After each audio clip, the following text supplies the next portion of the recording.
नमस्कार, स्वागत है हमारे YouTube चैनल रीड संस्कृत सर्वे पठन्तु संस्कृतम में। आज हम कक्षा नवमी का पंचम पाठ को लेकर प्रस्तुत हैं। यहाँ हम श्लोकों का एक्सप्लेनेशन जानेंगे। पाठ का शीर्षक है सुक्ति मौक्तिकम। ये पाठ सुभाषित श्लोकों से परिपूर्ण है। सुक्ति सुभाषित मौक्तिकम मुक्ता के समान, मोती के समान हैं। और यहाँ मोतियों का ही संग्रह है। कैसे मोतियों का? सुक्ति रूपी मोतियों का संग्रह है, इसलिए पाठ का नाम है सुक्ति मौक्तिकम। तो चलिए पढ़ते हैं पाठ सुक्ति मौक्तिकम। संस्कृत साहित्य में नीति ग्रंथों की समृद्ध परंपरा है। इनमें सारगर्भित और सरल रूप में नैतिक शिक्षाएं दी गई हैं, जिनका उपयोग करके मनुष्य अपने जीवन को सफल और समृद्ध बना सकता है।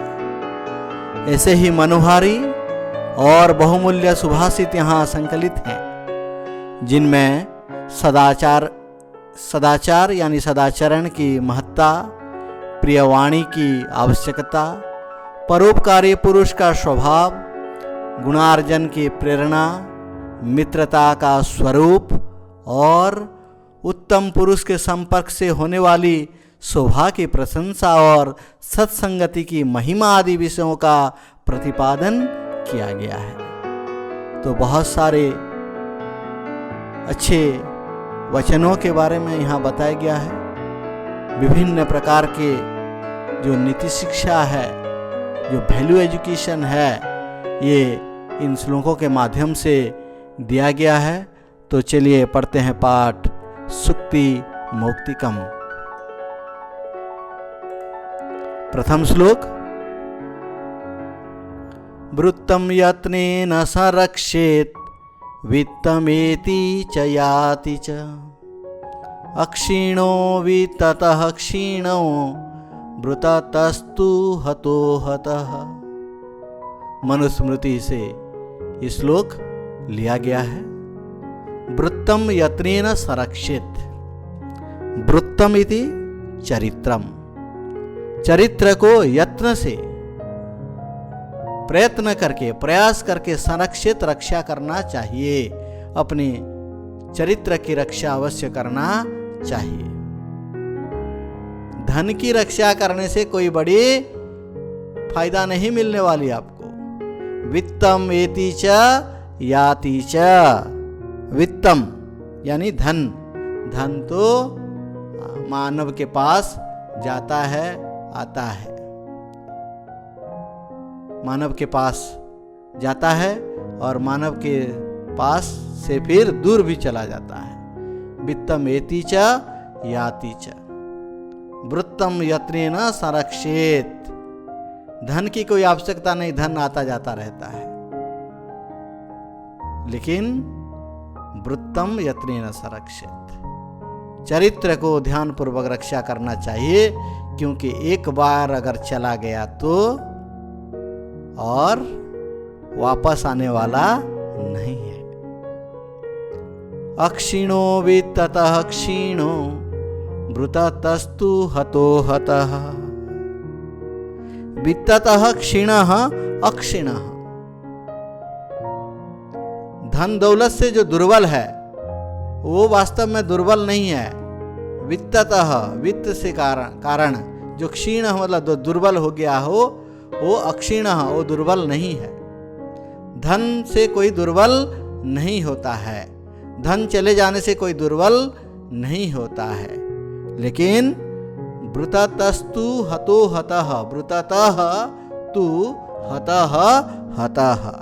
चरित्र से जिसका नाश हो गया हो, उस आदमी का विनाश हो जाता है। जिसका चरित्र नष्ट हो जाता है। चरित्र से जो क्षीण व्यक्ति है वही आदमी नष्ट हो जाता है।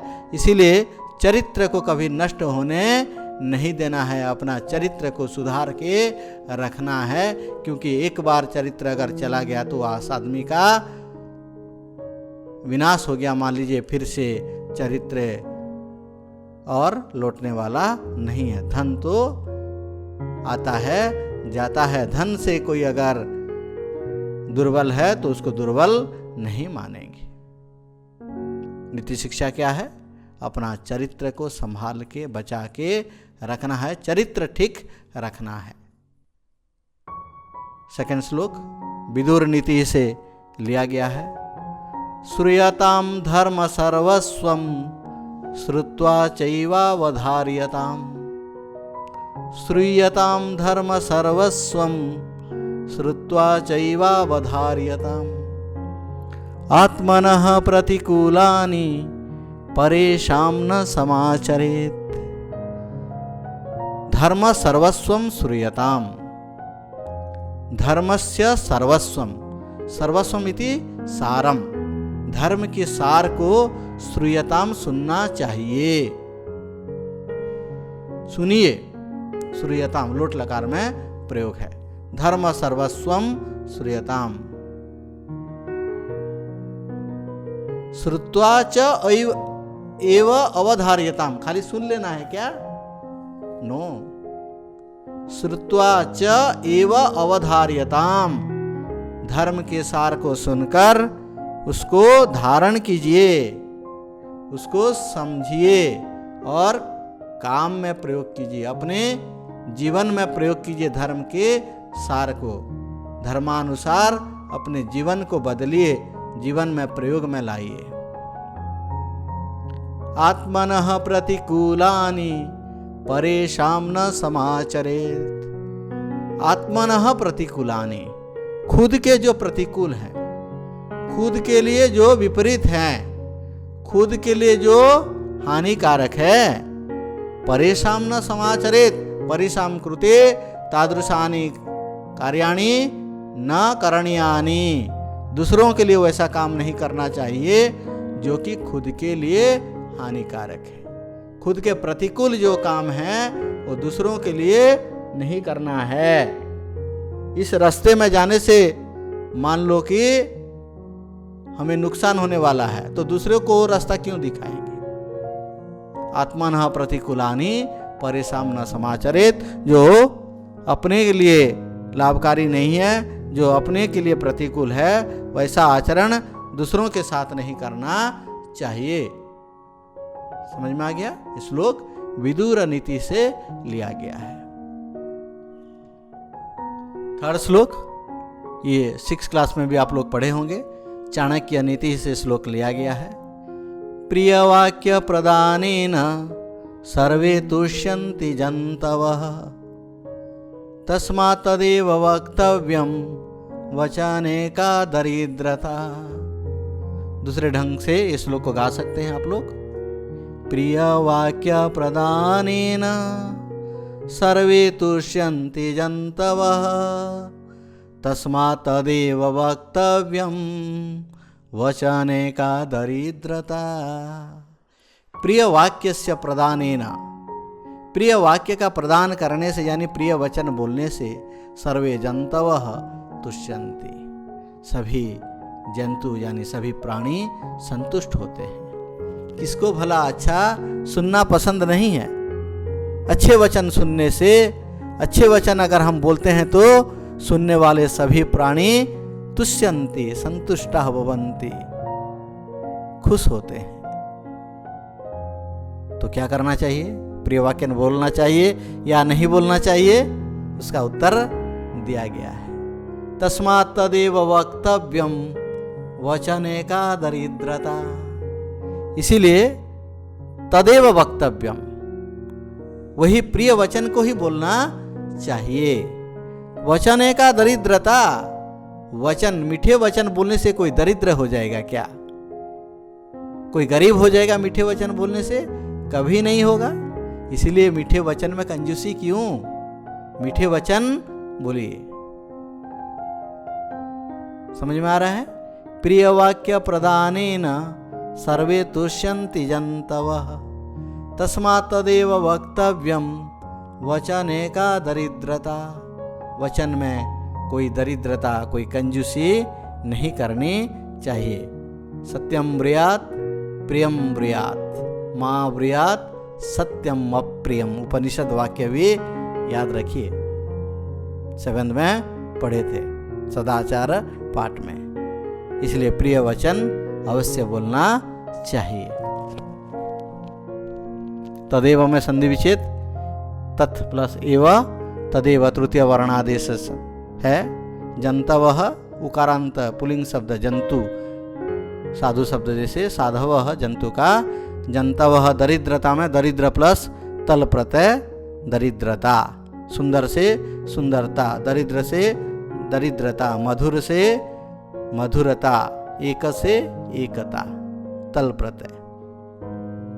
श्लोक नंबर 3 हो गया। श्लोक नंबर 4 सुभाषित रत्न भांडागारम से लिया गया है। पिबन्ति नद्यः स्वयमेव नाम्भः स्वयं न खादन्ति फलानि वृक्षाः नादन्ति सस्यं खलु वारिवाः परोपकाराय सतां विभूतयः।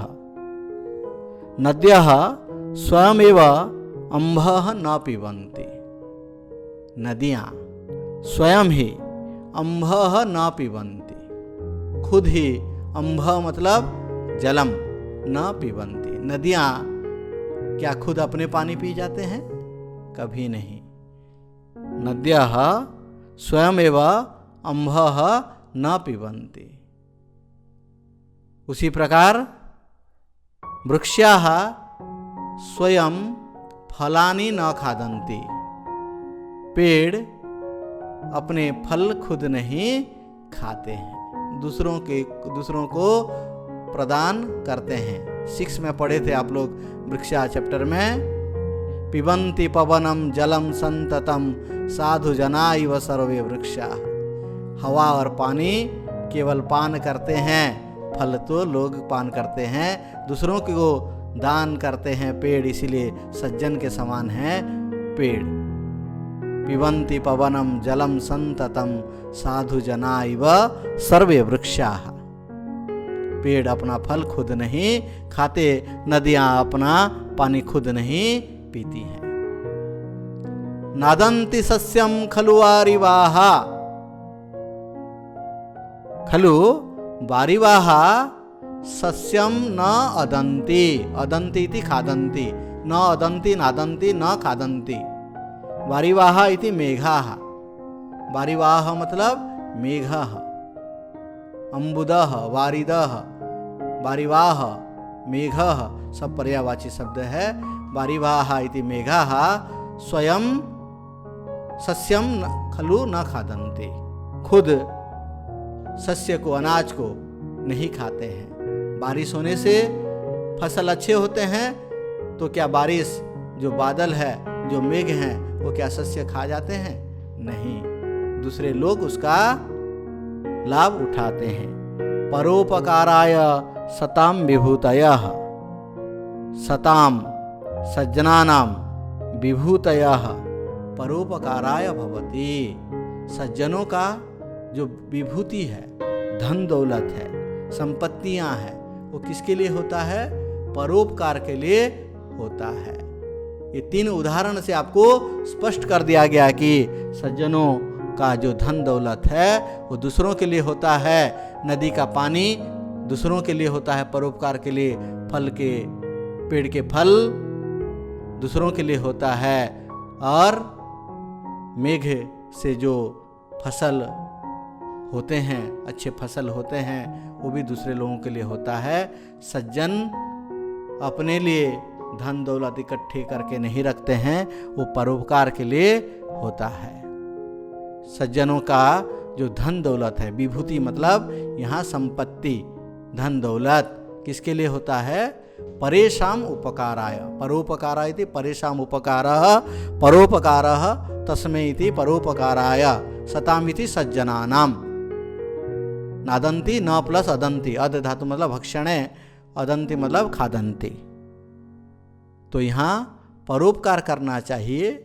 ये उदाहरण के माध्यम से आपको प्रेरित किया जा रहा है, मोटिवेट किया जा रहा है कि आप लोग इतने उदाहरण देखिए। और जो धन दौलत है वो दूसरों का उपकार के लिए होता है, अपने के लिए नहीं होता है। श्लोक नंबर 5 पढ़ेंगे। गुणेष्वेव हि कर्तव्यः प्रयत्नः पुरुषैः सदा गुणायुक्तो दरिद्रोऽपि निश्वरैर्गुणैः समः। शूद्रक संस्कृत साहित्य के प्रसिद्ध नाट्यकार शूद्रक के द्वारा लिखा गया मृत्सकटिकम नाटक से ये श्लोक लिया गया है। गुणेषु एव हि कर्तव्य प्रयत्नः पुरुषैः सदा।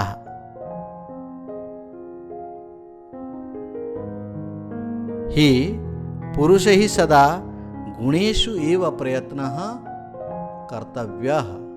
पुरुषों के द्वारा हमेशा गुण में ही क्या करना चाहिए? प्रयत्न करना चाहिए। गुणों में ही प्रयत्न करना चाहिए। क्यों? गुण का अर्जन करना चाहिए। गुण, अच्छे गुण हासिल करने के लिए मेहनत करना चाहिए। क्यों? धन के पीछे नहीं भागना है, गुण के पीछे भागना है, अच्छे कर्म करना है, अच्छे गुण हासिल करना है, ये कहा जा रहा है। क्यों ऐसे कहा जा रहा है? गुणायुक्तः दरिद्रोऽपि न ईश्वरैः अगुणैः समः।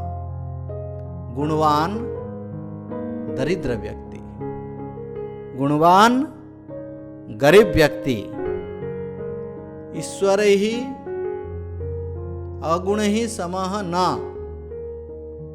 निर्गुण तथा धनवान व्यक्ति के साथ समान नहीं होता है, उससे बड़ा होता है।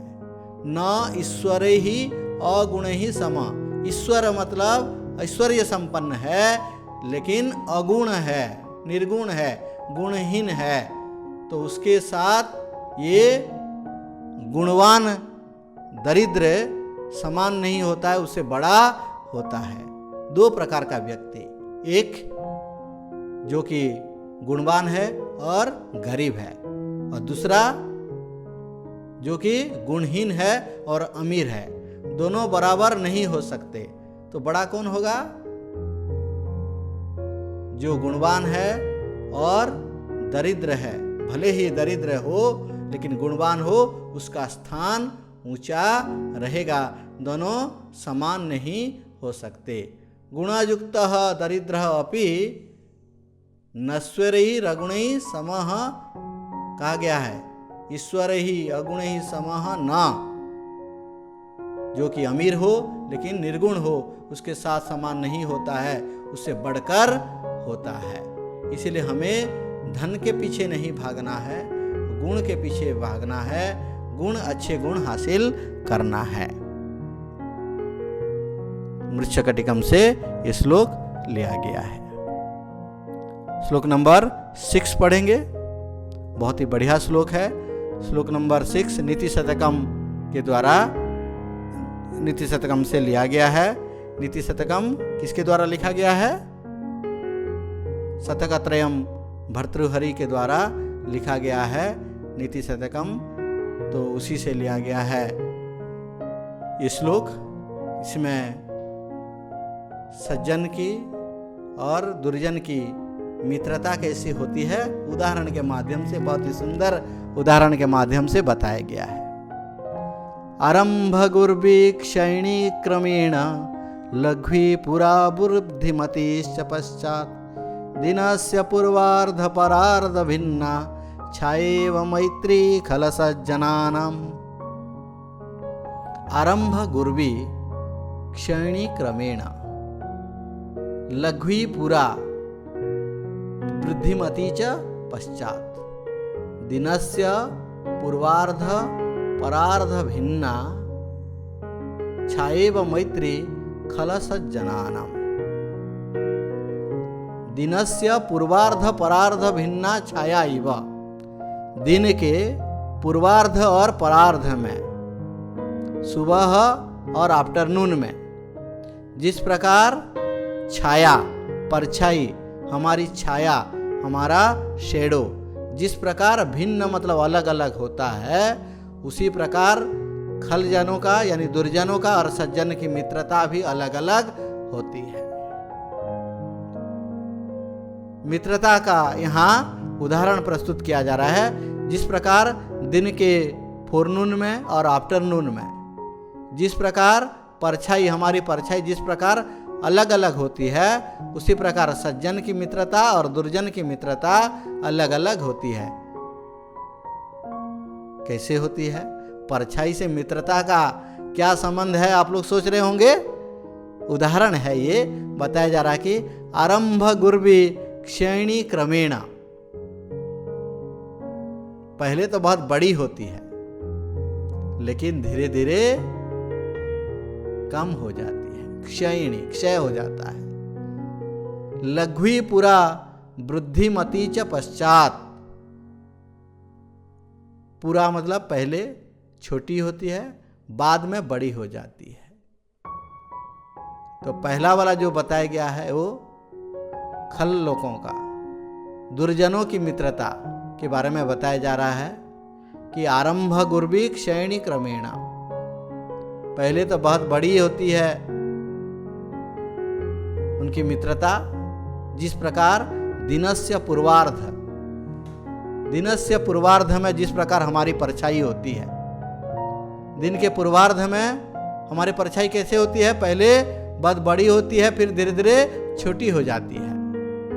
उसी प्रकार दुर्जनों की मित्रता भी होती है, पहले तो बहुत अच्छी मित्रता होती है लेकिन धीरे धीरे वो नष्ट हो जाता है। जिस प्रकार दिन का सुबह के समय का परछाई आप देखोगे तो बहुत बड़ी लगेगी लेकिन धीरे धीरे वो परछाई छोटी हो जाती है, उसी प्रकार दुर्जनों की मित्रता भी पहले तो बहुत अच्छी रहती है लेकिन बाद में नष्ट हो जाती है। अभी सज्जनों की मित्रता दिन के परार्ध में, आफ्टरनून में परछाई जैसी होती है, सज्जनों की मित्रता भी वैसी होती है। आफ्टरनून में परछाई कैसे होती है ना, पहले छोटी होती है फिर धीरे धीरे बड़ी होती जाती है। उसी प्रकार सज्जनों की मित्रता भी, सज्जनों के साथ दोस्ती करेंगे तो ऐसे होगी मित्रता कि पहले तो साधारण मित्रता होगी छोटी परछाई जैसे, और धीरे धीरे वो मित्रता गहरी हो जाती है, मित्रता बढ़ती ही जाती है। तो दिन में पूर्वार्ध में जो परछाई है वो सज्जन, वो दुर्जन की मित्रता के समान है, और बाद में दिन के परार्ध में जो परछाई है वैसा मित्रता सज्जनों की है। दिन में पूर्वार्ध में सुबह के समय में परछाई छोटी होती है, बाद में वो परछाई पहले परछाई बड़ी होती है बाद में छोटी हो जाती है। उसी प्रकार दुर्जनों की मित्रता भी पहले तो बहुत बड़ी हो लगेगी, आपको बहुत अच्छी मित्रता लगेगी, लेकिन वो कुछ ही क्षण में, कुछ ही दिनों में नष्ट हो जाता है। दिन के परार्ध में परछाई बहुत ही छोटी लगती है, धीरे धीरे परछाई बड़ी होती है। उसी प्रकार सज्जनों की मित्रता भी पहले तो साधारण लगेगी, छोटी लगेगी मित्रता, लेकिन वो मित्रता जल्द नष्ट नहीं होने वाली होती है, मित्रता बढ़ती जाती है। जिस प्रकार परछाई दिन के परार्ध में, जिस प्रकार परछाई बढ़ती है, पूर्वार्ध फर्स्ट हाफ, परार्ध सेकंड हाफ मान लीजिए, आफ्टरनून में, अपराह्न में जिस प्रकार परछाई बढ़ती जाती है, सज्जनों की मित्रता भी उसी प्रकार बढ़ती जाती है। यहाँ सज्जनों का और दुर्जनों की मित्रता को दिन के पूर्वार्ध की परछाई और परार्ध की परछाई, पूर्वार्ध की परछाई और अपराह्न की परछाई के साथ तुलना किया गया है। श्लोक नंबर 7 पढ़ेंगे। यत्रापि कुत्रापि गता भवेयु हंसार महीमंडल मंडनाय हानिस्तु तेषां हि सरोवराणाम येषां मरालैः सह विप्रयोगः, भामिनी विलासः से लिया गया है। यत्रापि कुत्रापि गता भवेयु हंसा महीमंडल मंडनाय, महीमंडल मंडनाय हंसाः यत्रापि कुत्रापि गता भवेयुः। धरती की शोभा को बढ़ाने के लिए, महीमंडल का, धरामंडल की शोभा को बढ़ाने के लिए, शोभा को सुशोभित करने के लिए, हंसाः हंस जहाँ कहीं भी जाएं, यत्रापि कुत्रापि गताः भवेयुः, जहाँ कहीं भी जाएं। धरती की तो शोभा होगी, लेकिन हानिस्तु तेषां ही सरोवराणाम येषां मरालैः सह विप्रयोगः। तेषां सरोवराणाम हानि ही भवति येषां मरालैः सह विप्रयोगः भवति।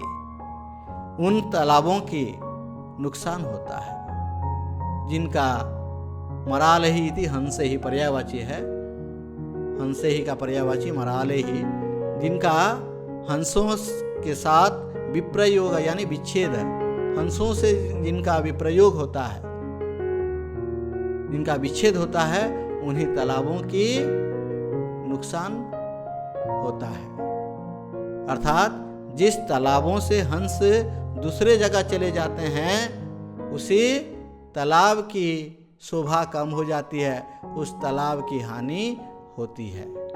जिस तालाब से हंस दूसरे जगह चले जाते हैं, दूसरे जगह को सुशोभित करने के लिए, वो दूसरा जगह तो सुशोभित हो जाता है, लेकिन ये सरोवर, ये जलाशय, ये तालाब क्या होता है, शोभाहीन हो जाता है, उसकी हानि होती है।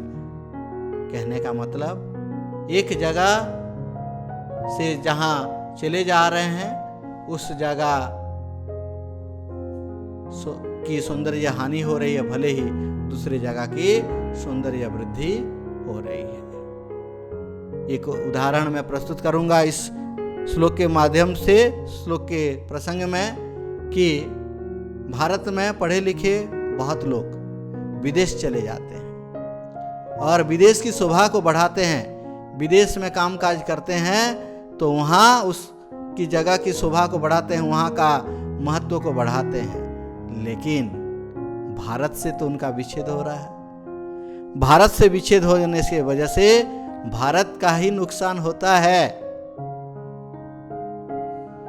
भारत की शोभा कम हो जाती है, भारत का महत्व कम हो जाता है। उसी प्रकार जिस तालाब से हंस उड़कर दूसरे जगह चले जाते हैं, वो दूसरे जगह की तो शोभा बढ़ जाती है, लेकिन जिस तालाब से जाते हैं उस तालाब का नुकसान हो जाता है। उसी प्रकार भारत में पढ़े लिखे लोग जो विदेश चले जाते हैं, विदेश का तो महत्व बढ़ता है, विदेश की शोभा तो बढ़ती है, लेकिन जिस भारत से जाते हैं, हमारे देश से जो जाते हैं, हमारे देश की हानि होती है, हमारे देश का नुकसान होता है। इसीलिए हम अपने मातृभूमि के लिए, अपने देश के लिए काम करें, ये नीति शिक्षा इसमें दी गई है।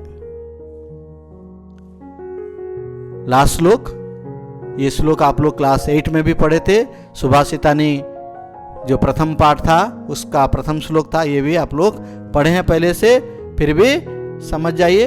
गुणा गुणज्ञेषु गुणा भवन्ति ते निर्गुणं प्राप्य भवन्ति दोषाः आस्वादतो याः प्रभवन्ति नद्यः समुद्रमासाद्य भवन्त्यपेयाः।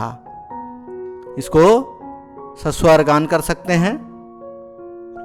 गुणा गुणज्ञेषु गुणा भवन्ति ते निर्गुणं प्राप्य भवन्ति दोषाः आस्वादतो यः प्रवहन्ति नद्यः समुद्रमासाद्य भवन्त्यपेयाः। हितोपदेश पंडित नारायण के द्वारा लिखा गया हितोपदेश से श्लोक लिया गया है। गुणाः गुणज्ञेषु गुणाः भवन्ति। गुण अगर गुणवान व्यक्ति के पास रहता है तो तब गुण बनकर रहता है। ते निर्गुणं प्राप्य भवन्ति दोषाः, ते गुणाः निर्गुणं प्राप्य दोषा भवन्ति। वही गुण अगर निर्गुण व्यक्ति के पास, दुष्ट व्यक्ति के साथ चला जाता है, दुर्गुण बन जाता है, निर्गुण दोष बन जाता है। अगर दुष्ट व्यक्ति के पास, निर्गुण व्यक्ति के पास चला जाता है तो वही गुण दोष बन जाता है। एक बहुत ही सुंदर उदाहरण प्रस्तुत किया गया है। आस्वादतोयाः प्रवहन्ति नद्यः, नद्यः आस्वादतोयाः प्रवहन्ति। स्वादिष्ट पानी से युक्त होते हैं नदियाँ। जब नदियाँ बहती है तो उसके अंदर स्वादिष्ट पानी होते हैं, आस्वाद्य स्वादिष्ट जल होते हैं। लेकिन समुद्रमासाद्य भवन्त्यपेयाः, वही नदियाँ जबकि समुद्र को प्राप्त कर जाते हैं, समुद्र के साथ मिल जाते हैं, तो वही नदी अपेय हो जाते हैं, पीने के लायक नहीं होते हैं। नदियों में जो पानी है समंदर के साथ मिल जाने से वही मीठे पानी नमकीन पानी बन जाता है और पीने के लायक नहीं होता है। पानी जब नदी के पास था तो मधुर और स्वादिष्ट था, वही समान पानी जब समंदर में मिल जाता है तो वो पानी पीने के लायक नहीं रहता। उसी प्रकार गुण अगर गुणवान व्यक्ति के पास रहता है तो गुण बनकर रहता है, वही गुण अगर दुष्ट व्यक्ति के पास, गुणहीन व्यक्ति के पास चला जाता है तो गुण दोष में बदल जाता है। जिस प्रकार नदियों के मीठे पानी समंदर में जाकर नमकीन पानी हो जाते हैं और पीने के लायक नहीं होते हैं। गुणा गुणज्ञेषु गुणा भवन्ति ते निर्गुणं प्राप्य भवन्ति दोषाः आस्वादतोयाः प्रवहन्ति नद्यः समुद्रमासाद्य भवन्त्यपेयाः। उम्मीद करता हूँ सभी श्लोक आपको समझ में आ गए होंगे। इस चैप्टर का जो रिलेटेड स्टडी मटेरियल है उसका लिंक मैं डिस्क्रिप्शन में दे दे रहा हूँ। पूरे पाठ के स्टडी मटेरियल आपको मिल जाएंगे और आप आसानी से सभी चीज़ समझ भी सकते हैं। वीडियो देखने के लिए बहुत बहुत धन्यवाद। अभी तक अगर हमारे चैनल को सब्सक्राइब नहीं किए तो जल्द से सब्सक्राइब कर लीजिए। बहुत बहुत धन्यवाद। जय तो संस्कृतम, जय तो भारतम।